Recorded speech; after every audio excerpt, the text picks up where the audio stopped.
we're getting to what's your visual artistic taste.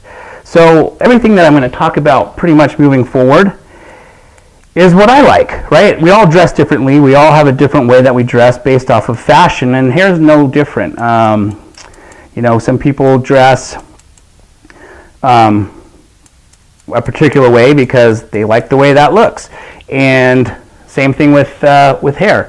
I'll cut hair a certain way because I like the way that looks, and that's what makes all hairstylists awesome and unique and great, because every person out there has a different way that they like to wear their hair. So, the tricky part about being a client is finding this stylist who cuts the way you like to see your hair.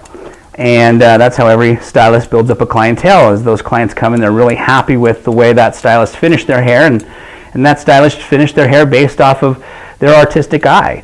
And that's I would say that is the most important thing. Well, not necessarily. That is one of the most important things that you can develop, is your own style that you like. For instance, I like to take pictures, but I'm far from a photographer.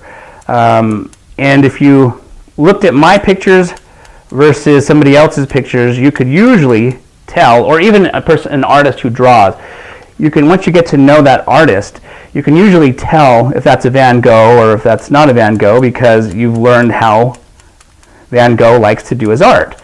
And same thing with hair. We're all artists of hair, and so everything from here is now what my eye likes to see, right? So I'm creating the shape that I think artistically and visually looks good on that particular individual.